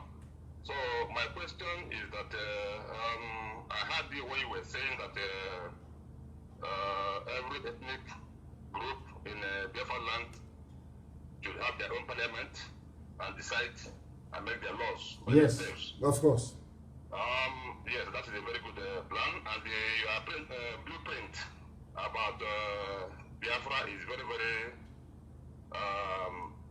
nice anyway. But what I'm trying to ask you now is every ethnicity having their own language and make their laws in their own language. I deem it fit that it will be a nice thing that we will pick up a language in Biafra land that every ethnicity will be able to learn in school to make for all the citizens of Biafra to speak a unique language. That is one. And furthermore, I'm very grateful for your explanation between you and the Ohanese and some of our politicians in Biafra land, the meetings that people held in Enugu State, how they wanted to bribe you, because, you know, why I'm saying this is that, you know, some people might be asking themselves, why is Nnamdi kanu always insulting these people? But they deserve the thought, because they're supposed to be in forefront of telling the Fulanis that what they are doing to their children is very bad. But instead, because of the earthly things, they choose to take money and forbid their children, so that their children will be trampled upon by the Fulanis. So this is the things I just want to discuss with you. Thank you very much. Thank you very, very much. I'm not insulting anybody. What I'm saying is the truth. If they had done what they were supposed to do, then there would be no IPOB, would there? If all these people had gotten themselves organized in the past to fight for our people, to fight for the downtrodden, to fight for the poor, of course everybody is very poor anywhere, unless you're in Abuja stealing money from somewhere, then there will be no need for what we are doing. But they see what is going on. I'm just reading now as part of the commentaries here on Facebook that a woman was hacked to death yesterday in Anambra. You see such a thing and you keep quiet and you claim you're a leader, you claim you're socio-cultural, whatever, you claim you're apex this and apex that. What utter garbage is that? People, I don't know where we got all these stupid ideas from. Somebody is occupying a position, maybe as a traditional ruler, as a politician, and is a leader. Because of that, you will see the idiot wallowing in idiocy, and you keep quiet. You say because they are holding a position. What sort of stupid position is that? That is why you are there in the first place, to protect the interest of the people. As a caller asked previously, have you not heard what Abaribe has been doing on the floor of the Senate? Has he got any backup? You see them come out, he said they're doing very well. Nobody should talk about marginalization. You're not being marginalized. Everything is okay. But you're living in Abuja. Now that erosion is carrying everybody away, even Madonna in Okeja. Madonna in Okeja is about to be cut off from the rest of the world. What is going on? Doesn't mean we don't have engineers who can fix it. People see evil and they support it. I said to people every time that this very generation of IPOB, we are not like any group of black people. If you go to all over Africa, you see a collection of black people wallowing in idiocy. They cannot provide drinking water for themselves. They are waiting for UNICEF. They are waiting for Oxfam. They are waiting for Save the Children. They are waiting for Action Aid. These are grown-up people. It cannot be that way in Biafra land. We shall take responsibility. The same thing today that we know that Facebook is doing every blessed time that we come on air. They try to do their nonsense. The fake problem, the technical glitch to be suppressing down the number of listeners. Do you think that we are going to allow Facebook to continue in Biafra land? Of course not. We have to find our own. That is how life is. People must understand that this very generation, this very period that we're living in is about time for people to stand up and be counted and remain on the side of the truth. The thing with black people is that they are so foolish. They think sometimes that, let me be an opposition voice at least. That way my name could be heard. You know that stupid monkey, the way that a baboon reasons, that is how they reason. But not this IPOB. We shall speak the truth every blessed day. Every blessed day we shall speak the truth every day. I have a caller who happens to be on the line. This caller is on WhatsApp. Your name and where you are. Please, your name and your question, if you may, please. Mazi, good morning. Good morning to you. Yeah, I am delighted speaking to you this morning because indeed your kind is a gift to our generation, and I pray that God will keep on sustaining and helping you to carry this mission through. Isa? Really, my name is Okechukwu Okoye. I'm from Abu, Enugu State. I'm calling from Dortmund in Germany. Dortmund in Germany. Thank you. Please go ahead. Yeah, so I want to, as I've said before, I compliment you in every effort you are doing, and I pray that God will keep on strengthening you. There are things I want to talk about. One of them is about the affirmation you made some times ago about the ginger weed and what we are going to do, even when Biafra might have come. Yes. So I know what happened when there was this Gideon Oka queue. Yes. Where because of his affirmation, people were of the opinion that queue would have succeeded. But because harshness to make some affirmations, it became something that he couldn't carry through. Yes. So I'm trying to kind of saying we should be a little bit tactical and wise in saying certain things, and not that we don't know that those who have done such evil to us that cannot go free if need be. But I think we should focus on what is ahead. That is number one. Then another thing I want to say is about Enugu Watch Express and Onisha Express, the money you are talking about that Ohanete collected, because it is always good. I love IPOB for honest. I love IPOB because they are matching every argument with truth, and truth is always what can set us free. So I remember when Jonathan was in power, Jonathan said that all the state governors should build their federal roads and collect money from them. It is really unfortunate that in our own section that none of our governors took that advantage. Recently, the current Jibril or whatever his name is in Asorok has also requested for money to be funded for states that have carried out federal roads in their locality. So now I am now saying, how do we believe that Ohanese or whosoever have collected this money for the road that we didn't see them build? Because government in that particular setup have made it clear that when you finish the building with your money, you come and collect it back. But in our own side, that nobody built anything. Then how did the government get the money that you are talking about? Because I want to be sure, because this is our fathers. We all want everything that are genuine, everything that are correct. But I will condemn my father when he did what is wrong. But it will not be right if I will be condemning them for what they are not guilty of. Now, let me put it to you this way. So you're saying that Goodluck Jonathan was in office for 6 years, and he never awarded the contract or released the funds for Enugu Iguacha Expressway. Is that what you're saying? Yeah, his system was build your road and come and collect the money. That was what I heard in his administration. No, I don't believe in hearing something. I believe in something that I can confirm and verify.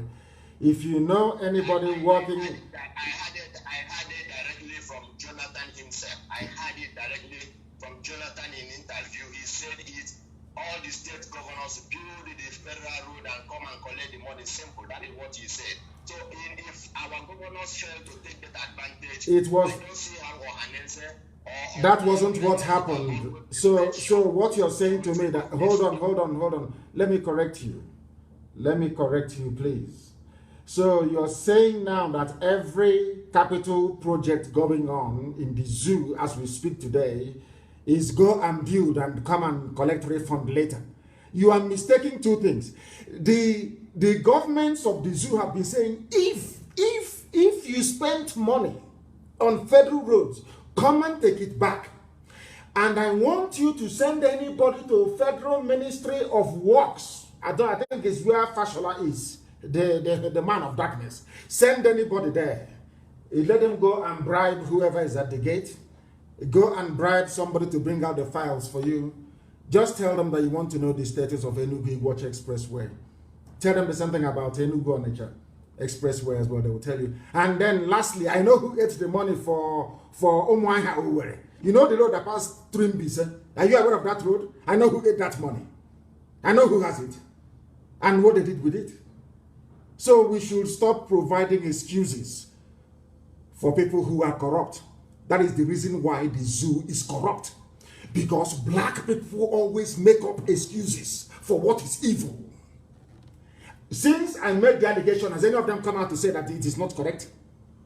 And if you have somebody who's close to Jonathan, ask him to ask Jonathan, how many times have you awarded Enugu Iguacha Expressway?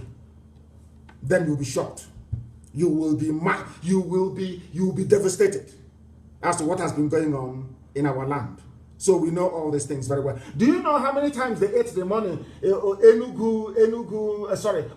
Owerri. Ask anybody who lives around there. Ask them. Obasanjo had to literally cry and scream before they built Owerri to Onisha. Are you aware of that?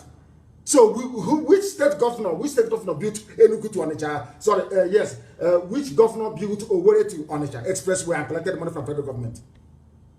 If what you're saying is correct. I think it was in the case, I'm not mistaken.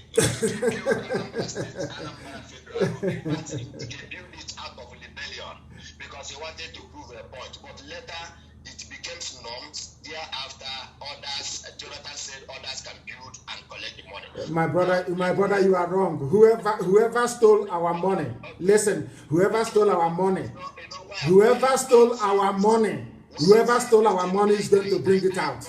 I love respecting my elders, but I am not a fool, and anybody that misbehaves, I am out for capital punishment. I don't care whoever that person is, because we don't deserve all this darkness and evil we are seeing in our country, in our region. Yes. Say, but what I will not stand is it can never be right for us to stand and say that somebody that is not guilty is guilty when he's not guilty. No. That's why I'm saying what I have given you the facts and the figures. And listen, they did not build any Owerri. So they built Onitsha to Owerri. Built it all the way to Assumpta Cathedral.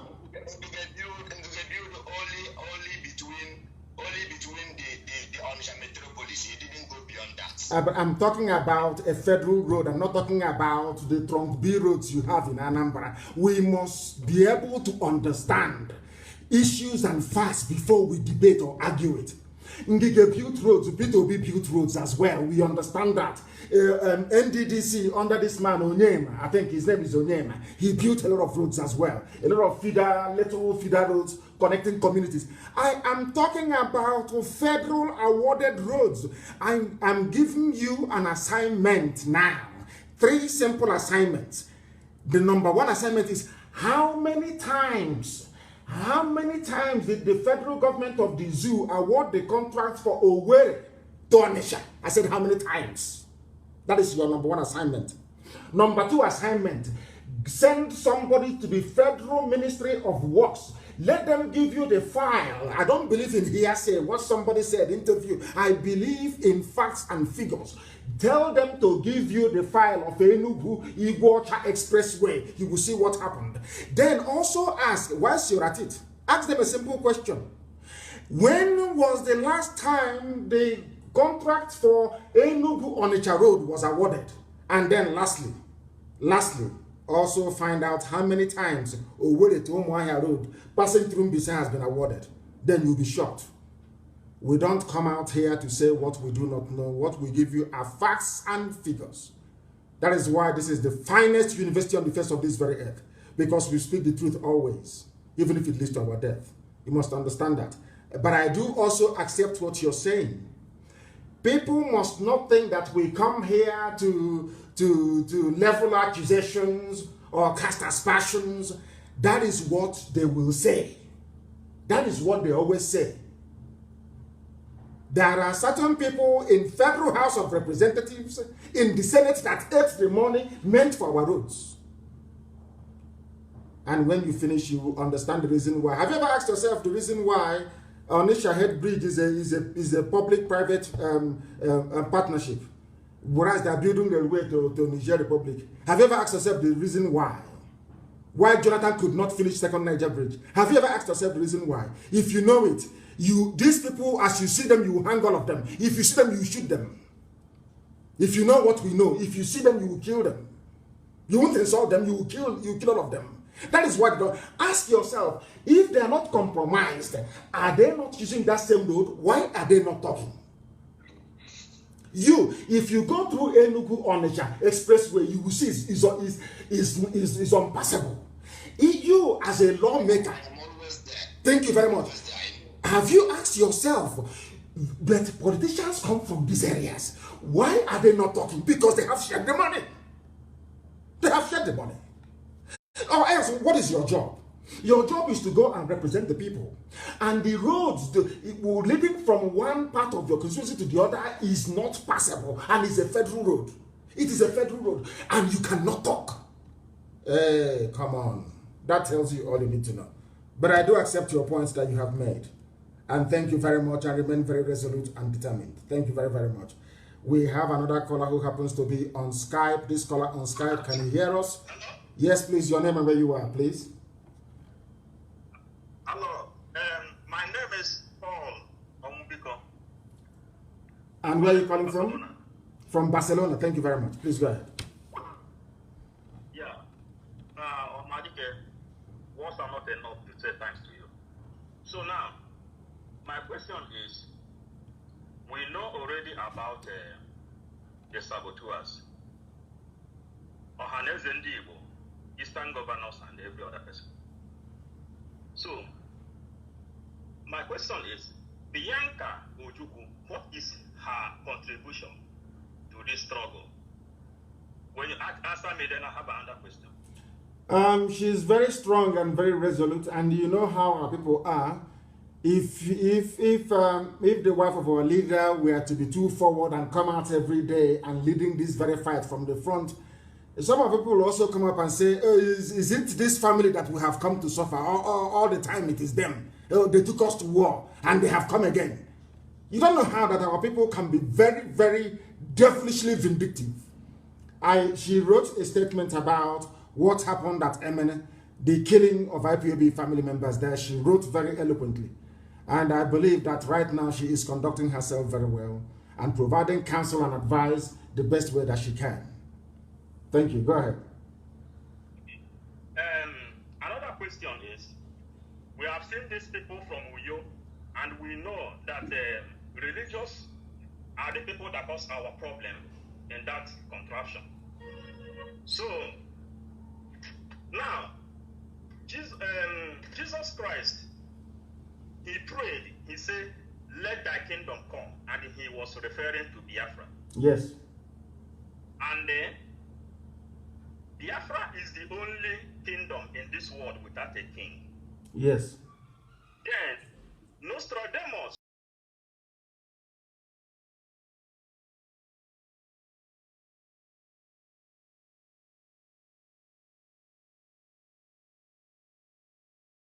that Biafra will not have a king. So what I want to ask is, Biafra will ever have king in that kingdom?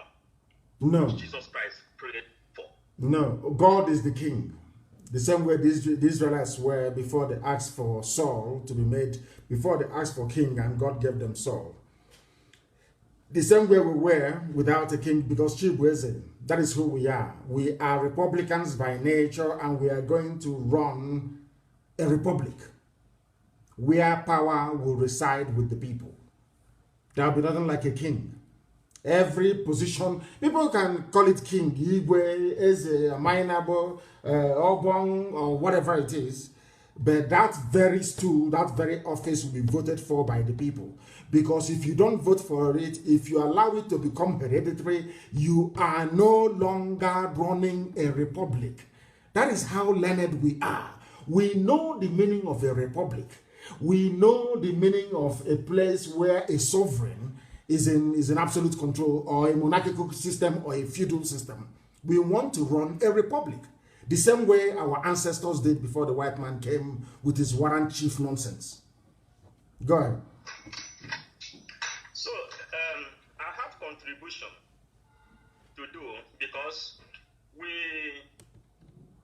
know the ignorance of our people. Our people really lack knowledge, which is the black man, the COG. So, but there is a way in the Western world how they used to treat with this kind of people. Any day Biafra is restored, we know that a lot of hereditary Nigeria, people are still living with this kind of genetic sin. So, I think my suggestion is, we have to build what they call this rehabilitation centers in every province, so that people will go there and learn about this. People from the zoo. If you, drive kind of atrocities are there, but people have to go inside the rehabilitation where they have to rehabilitate themselves and they come out from that place. Within like contribution. Thank you very much. Your line is cutting. Your line is cutting. I have no idea why. Can you hear me? Yeah, I hear you very well. Thank you very much. What you're saying is correct. We are going to have, as I've said before, we are going to have centers where common sense will be taught, where people will be taught how to reason. Because the way that black people reason is the reason why we are in a mess. I have asked people this question. Before you come out to say anything about what we do and how we do it, ask yourself this question. How many universities, let me ask you, how many universities are there in the zoo? In the Zoological Republic of Nigeria? How many universities? Just a guess. I'm not asking you to be accurate. Give me an idea. Sorry? No qualified university is found in Nigeria. There is no qualified university in Nigeria. But people come out with certificates every blessed day. And the same people, their peers, or should I say their counterparts elsewhere in the world, they build rockets. They build, they invent things. They make things happen. The same graduates that you have the same number of graduates. In fact, let me make it the whole of Africa. And what is happening? Nothing. People graduate and they have no jobs to go to. People are unemployed. People are scavenging. You finish school, you go and buy keke napep. And you're telling me that you're normal as a graduate. So you're telling me that your parents suffered and scraped and sent you to school to come out and be driving keke napep, and you are not ashamed of yourself. And some of these people, they come out and they are supporting those who have made their life a misery. That is what I don't understand about black people. That is something that it defeats me. I cannot understand it. Elsewhere in the world, there will be a non-stop revolution until things are done properly.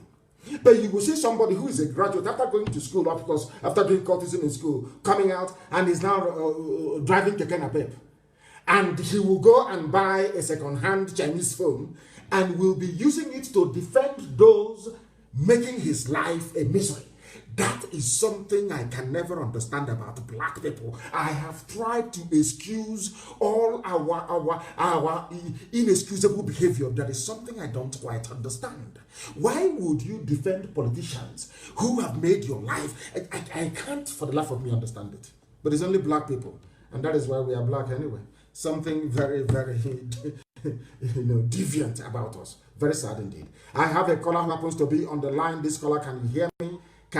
Hear me? The caller on WhatsApp, can you hear me? Or is the WhatsApp line jamming again? Unbelievable. I believe it is. I believe it is jamming once again because the calls are too numerous. The calls are too numerous. The time now is approximately 13 minutes to the top of the hour. 13 minutes to the top of the hour. Let us go to Skype to see who is there. The caller on Skype, can you hear me, please? The caller on Skype, can you hear me? Good morning, Master. Good morning to you. Please give us your name and where you're calling from. In statutes, to be honest, that's a debate we're going to have in Biafra land. I don't believe in statutes at all. I don't believe in it. That in North Korea, and I'm taller than the Statue of Unity in India. Once I become the president of Biafra. Thank you. Please go ahead. Sir, you have to appoint the first president yourself because you keep talking about the brain of black people. You cannot underestimate stupid people in large numbers. If they vote the wrong person, maybe somebody that is making videos that want fame, I want to eat money. All those, it's our turn, evil mentality of a black man. All those stupid greedy men, blind men, both old and young. Sir, you have to appoint the first president of Biafra by yourself. I want to ask you a question. Go ahead. What is the requirement for to bid for the president of Biafra? I want to know the requirements. Acceptability by the people. The people will have to choose, because our job is to educate and prime our people to be able to tell us who can make their lives better, and also to have the conviction to remove those people should they perform very badly. These are the things we must be able to do. Once we have a system you cannot rig, because if you rig elections in Biafra land, you'll be hanged. Is death penalty. Now, if we have a system whereby you cannot rig elections, that the will of the people will prevail, I trust that the majority of Biafrans always and at all times will be able to make the right choices at all times. So if the people accept you, then you can go and serve them. You're not going to rule anybody. You are going to serve, because if you don't perform very well, they can recall you or remove you from office. So all you need to do, starting from today. Sorry? Sir, God told me to give Biafra electricity. God told me to give Biafra electricity, not NEPA. I'm talking about 24-hour electricity. Electricity that is like oxygen. Are you an inventor? Did you invent anything? Did you invent, have you invented anything that can give us electricity without burning fossil fuel? Have you developed anything that can give us electricity? Solar energy from the sun. Very good. Now we welcome you to try and make that available as soon as Biafra is restored. Thank you very, very much for that. That is what we would like to hear. I want to know the requirements. Because I am capable. I pass all the requirements physically, spiritually, educationally, mentally, historically. Then you don't need to convince me. You don't need to convince me. Go and convince Biafran people when the time comes. Pray for Biafra to come first of all, and then you put yourself forward. All these, your credentials, will be scrutinized then. It is not left for any electoral commission to be talking rubbish. Our people will choose those that will serve them. And I genuinely and honestly believe that you will do very, very well. I believe so. The caller on WhatsApp, can you hear me? I can hear you, sir. Good morning, sir. Good morning to you. Please give us your name and where you're calling from, if you may. My name is Okechukwu Augustine. I'm calling from France. From France. Thank you very much. From Imo State. Imo State. Thank you. Thank you. Please go ahead. Yes, sir.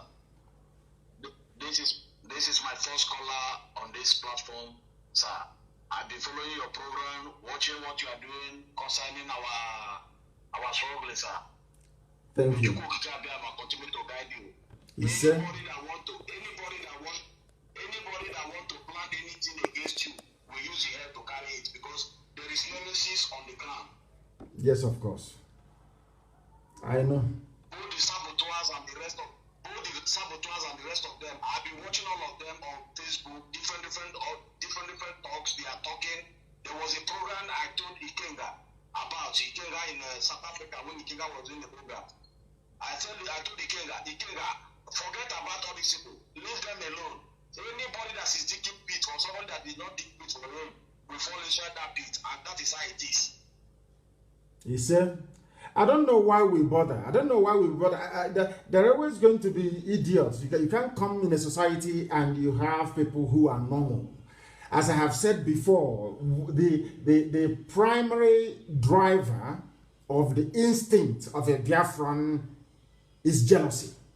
That is why we're individualistic. Yes. That is the reason why we must be able to ask ourselves questions. Why is it that Abaribe has nobody supporting him? It's only him saying what we all want to hear on a daily basis. He is not a member of IPOB, but he has seen something wrong with how his people are being treated, and he's rising up to speak about it. No other person will ever rise up to say, I support what Abaribe is doing. It's out of jealousy. Look at him every time. It's only him that they eulogize. It's him that they adore all the time. It is in the nature of a black man. I have said this thing before. I have all my orientation, so to speak, I got from England, for instance. When I got to England newly, there used to be a program called the $64,000 question. Then after that, after many years, they now have the Who Wants to Be a Millionaire and all these quiz. If you see the way that people, you don't know the person answering those questions or attending to that very quiz, everybody wants them to win. And you get to work in the morning and you'll be wondering, and I spend time wondering, thinking to myself, why is it that white people, anytime we get to work, they'll be saying, he made a mistake or she made a mistake, I wanted him to win, I was rooting for him. And they are not even related. Compare and contrast that with the behavior of black people. As you are about to be asked the question that will give you $1 million. Hey! Oh my goodness, oh why not me? Oh dear God, he's not going to get anything. So tomorrow he will be a millionaire. And I've asked you before, why is it that when people are successful, you have another person from another compound looking for who to poison from that family? That is how black people are in this UG. Black, that is how they reason. That is how they have evolved. They have, listen, we have not genetically. Please go ahead. My leader, there is something I want people to know. That is the story of Jesus Christ and Judas Iscariot. Jesus Christ was not recognized when he was in the midst of people. It's when Judas Iscariot went and collected bribe from these people, and now there is no way these people can discover Jesus Christ. When Judas Iscariot now went to Jesus Christ and kissed him, that is when they discovered Jesus Christ. But at the end of the day, as he betrayed Jesus Christ, how did he end up? These people are inconsequential. What you're saying is absolutely right, and I agree with you completely. But I believe that we are spending inordinate amount of time discussing people who are irrelevant, quite frankly. And the reason why we discuss them is because, as I have said before, for us, gossip sells. It is part of that, a culture of gossip and recycling things that are irrelevant. What we must do and what we have done in the past and must continue to do is focus on the task of restoring Biafra. I have said this thing before, and allow me to also say it again, and I'll ask it by way of a question. During the war, are you telling me that Fulani soldiers did not impregnate certain women to give birth? Of course they did. You must understand that. Why is it that a sizable chunk of Anioma is saying they are not? Their parents are from Fulani Janjaweed. That is the way it is. So people, you cannot expect somebody that a Fulani man fathered to Onime or Moya, then you want him to come and support what you're doing. Of course, he will support his parents' people. Of course, he will support one Nigeria. He will do everything he can to make the zoo viable. And that is what we are saying, that you shouldn't be paying attention to people who are non-entities, people who are inconsequential. I have a caller on the line. Do I have that caller? No, I don't anymore. I don't have that caller. We have come, perilously close, I would say, or should I say, in a nice way, we have come. Please go ahead. Yes, sir. Okay, sir. Please, I have 2 or 3 questions to ask you, but I want to follow you answer a little bit question for the guy that called and said their mother in the village are listening. They want to know why IPOB is the people to actualize Biafra. I have just 1 minute to put a little explanation on that. First of all, they're supposed to know who started Biafra for the first time. It's our leader from Anambra. He carried the cross, and the cross, the letter become so weight, he dropped. The second person came up from Imo State and carried the cross. At the time, he dropped. Now, the third person has come. Our people said, so you have come up to carry the cross, and you have chosen yourself to carry and to bear the insult from many people. That shows that IPOB is the people to restore Biafra for us. Are you with me, sir? Loud and clear. I can hear you. Loud and clear. Okay. The whole world is listening. Okay, sir. Now, he has to tell their mother in Israel from Egypt is a first son like you. I'm a first son also, I know. And God have a covenant with every first son.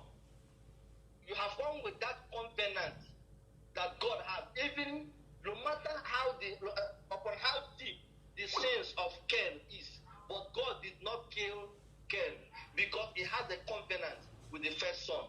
So as you have come up and carried this cross, it is only the simple way to address our mothers in the village that there's no any other person that can give us Biafra apart from you at the forefront with IPOB. That is my contribution on that side. Then to my questions, I want to ask you, a governor in my state, Anambra, he said that the life of a Biafran worth of $1,150, and let me say $1,200. If a Fulani man killed a Biafran man in Anambra, that Fulani will pay $500,000. Please, I want you to tell us, how much is our life worth? How much is a life of Biafran worth? That is number one. Number two, as a police officer or as a security officer in Biafra land, can I be able to train my child or my children to up to the secondary school or university level? Because I know in the zoo, a police officer cannot take his child or their children to up to the secondary school level without indulging himself or herself in an illegal or bribe or whatever, and talking of university. So as a security officer in Biafra land, are we going to be able to train our children up to university level? I will answer you. Then number three, in the zoo, most especially in the southeast, in Biafra land, we don't have a standard hospital that has helicopter. They have their number that if you call on emergency, they will come with their helicopter to rescue life, because this is one of the reasons people are dying carelessly. Before you can be able to travel from where with the bad road and pothole and whatever, the person will give up. But we do watch the white men, once there is an emergency, helicopter will be there, even their boss or their whatever will be there, they will rescue people on time. Are we going to have a standard hospital like that in Biafra land? Thank you very much. Finally, sir, our political leaders today, all these called Ndoshi, all these are the so-called elite or whatever they call themselves now. When Biafra is restored, there is something French called remise et reprise. That is when they are exchanging some documents or whatever, like when you have a new president. Are we going to have a kind of the risk of our leaders, the Biafran leaders, that has collected contracts of loads or contracts for a mega project in Eastern region, so that we can be able to know their names very well and deal with them mercilessly? Thank you very much, sir. Thank you. Thank you. Thank you very much. I hope to remember all the questions you asked. Initially you said, what is the price of life? Where we come from, you can't exchange anything that is material for life. In other words, which means that life is supreme. In Dubisi, life is more than anything in the world. So, and we are going to go on valuing life the same way we were doing it before the white man came with his colonization. And today we are a mess.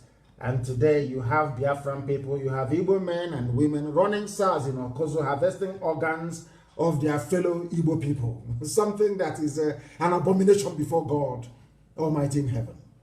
So for us, life is priceless. You cannot put a price to life itself.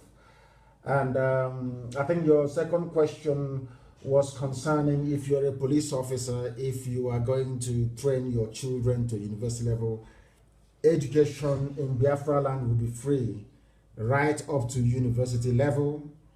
We have been organizing as to how we are going to fund that. We don't want to remove the responsibility. People will go to colleges and to universities with students' loans. When you finish and you come out, you can repay if your parents cannot pay for you. There will be bursaries, there will be scholarship. We're going to do all we can to make sure that education is accessible for each and every child that needs it. Mind you, education will be compulsory up to the age of 18. Then they can now branch off into whatever discipline or endeavor that takes their fancy, but education will be compulsory and free and qualitative at the same time. And also, you talked about hospital. We are going to build world-class hospitals, and it will be a rule in Biafra land. Even if you're a politician, you will go to the nearest hospital to you. You will not go outside your constituency or where you are to obtain treatment. You will go to the nearest hospital to you to go and receive treatment. Then that will make you have the incentive to invest in your local hospital. That is absolutely vital. And I think the last one you mentioned, all these people that looted funds and stole money, of course, they know they're in very serious trouble. They understand that. We are going to have a scrupulously clean society. Very, very clean and very neat. And nobody is going to mess it up. That I can assure you. All these, because I'll be DNA test. All these people that were fathered by Janjaweed, they have to go and look for their parents. Very, very important. We will welcome those from abroad. We welcome the Rainbow Coalition that will come back after Biafra has been restored. And on that note, I want to thank each and every one of you for having listened to us, not minding the shenanigans of the idiots who think that they can suppress our numbers by giving the lame excuse that there is an interruption somewhere. We are unstoppable. It doesn't matter what the enemies do. It doesn't matter. Not now, not tomorrow, not ever. We are unstoppable and Biafra is coming. That is why to us, Biafra is our religion. And here on radio, Biafra, the finest university on the face of this very earth, is where we worship. Because Elohim Chukwukikabiam is our God in heaven. We don't fear any bagger on this very earth. We are here to speak the truth, and that truth shall set us free. I thank you all very much for listening this morning, and until Sunday evening, 7 p.m. on Sunday, from me, from here, good morning.